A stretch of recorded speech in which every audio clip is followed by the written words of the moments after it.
always say the narcissist discards people, but what happens when the narcissist is the one who gets discarded? What happens when he's the one left staring at a screen, wondering what he did wrong, but there's no answer? This all started with a comment, not just any comment, a novel, a full novel full of Bible verses, admiration, respect. Several months back, a video titled, "What God Does to a Narcissist." She said I inspired her, that I was different, that God had clearly transformed me. To be honest, I didn't answer her right away, but she kept commenting, and something in me knew this wasn't just a fan. This was someone pouring her heart out. Eventually, I did write her back, and that's where it all began. We emailed first. We exchanged phone numbers.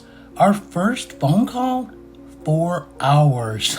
It wasn't just about content. It wasn't about collabs or algorithms or growth. It was about Christ and healing, our faith in God. It was about our traumas, disorders, Ireland, our families, our faith. She was a self-aware borderline. I'm a self-aware narcissist. Together we wanted to do the impossible. Show people that healing is real. Show people that God can save anyone. She had a list of over 35 questions she wanted to ask me about my journey with NPD, my family history, and we did work together a little bit a couple times. You know, we spoke on the phone every day, shared dreams together. I know it sounds strange to say this. I didn't even know her 4 months, but honestly, it felt like I knew her for several lifetimes. And it was never romantic, not for me. But deep down, I know it was sacred. It was real. God brought us together for some reason, and then something started to shift. The phone calls got shorter. The emails got colder. Eventually, she said she didn't want to talk on the phone anymore. She didn't even really say why. Our last phone call, we talked about going to Ireland together. This was all something she came up with. She didn't want to travel to Ireland alone. She wanted me to go with her. I remember I kind of chuckled and laughed it off a little bit. I was being dismissive. Perhaps rude. Maybe I wasn't showing empathy. Perhaps I wasn't. I can admit that. I probably wasn't. This is probably where she began to hate me, and this is when she split. And everything got shorter and colder, like I said. Last message came the earliest part of June, and it was a generic message. Something you might even say to your mailman. It was just a few words, a vague blessing, no feelings. It was just silence disguised as politeness. Then I started to realize what happened. This is when she split. She gave me several hints and coded messages. But, you know, if you've ever loved someone with BPD, you know what a split looks like. The version that loved me and admired me and worshiped me to a degree. And this was someone that, you know, I connected with, and I thought she really loved me in a lot of ways. Obviously, it wasn't romantic, like I said, but she wasn't the same. She never really ghosted me. She didn't block me. She just shifted. She became a different person.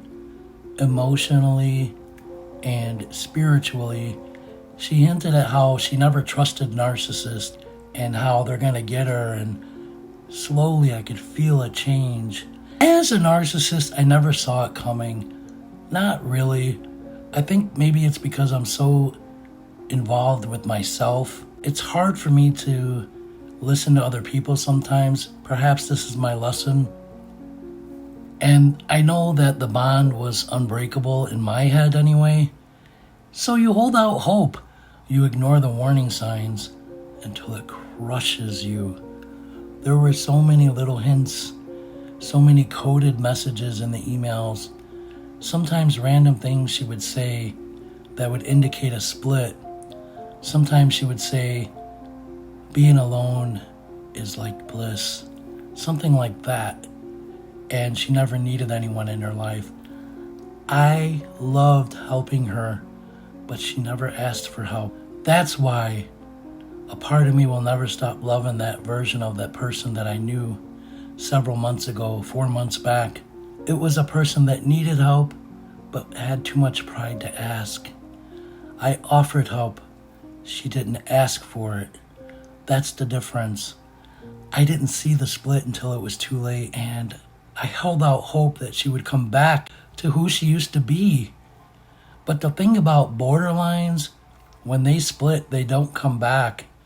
So maybe she's out over in Ireland.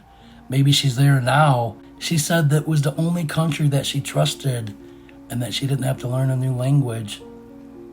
She never wanted to take the flight alone. I wasn't so sure about the whole thing, but I agreed to it. And I look back and think that's when, obviously she split and now she hates my guts. But there's no real reason behind it. She just split. Maybe it was the chuckle over the dream of Ireland.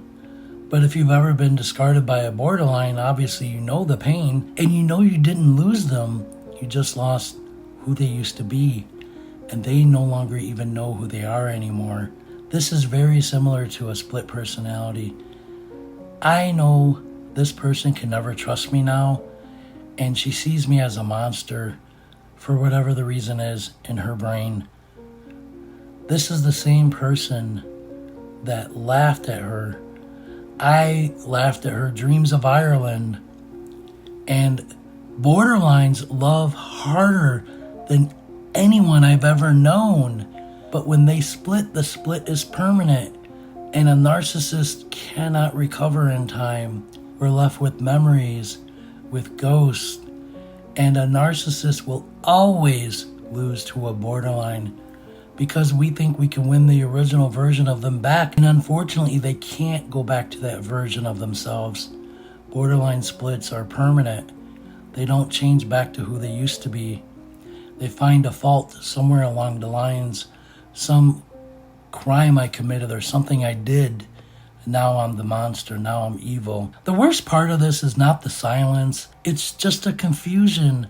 Waking up every day wondering if they ever really cared, or did you imagine the whole thing? Just trying to piece together the clues. What did I do wrong? And each time you come up empty. There might have been a few things I did wrong. I laughed at her dreams. But the truth is, I miss my friend. I miss her so deeply, and yes, I have a broken heart like a man. I am a narcissist, but I'm human, and I do not cry easily. But let's just say this one got through. I'm a human being. I felt like I got pushed off a moving train, and it took me several weeks to understand what happened. I finally do. The split was final. She's never coming back, and even if she did, I now know I can't go back either. All I could do is let her go. Hope she's in Ireland, happy and successful. Give my time to myself to grieve and heal and pray and breathe and exercise and read the Bible. This is the only thing I know that's going to help my recovery, and it's just going to take some time. It's just going to take some time. I knew her less than 4 months, but I felt like I grew up with her. Perhaps she love bombed me.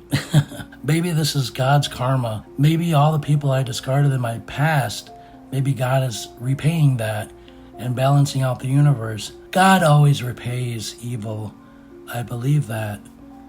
I'm in the process now of grieving a ghost, someone that's no longer there, someone that might have been there, but only for a few months. All I could do is let go, let God. Obviously, I think she's in Ireland. Let her be who she wants to be, and trust that God, with the pieces of my heart, knows what he's doing.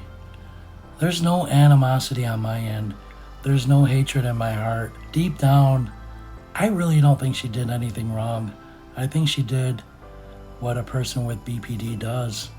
Unfortunately, they split. That's just how it is. And I have to deal with the wreckage of it. But I knew this was always inevitable. Deep in my heart, I think I knew this was going to happen. But if this person is in Ireland, I pray for you every day and wish you nothing but peace, love, happiness, and success. That's all I ever wanted for you. And this is all I ever want for anyone that's watching this video right now. God bless.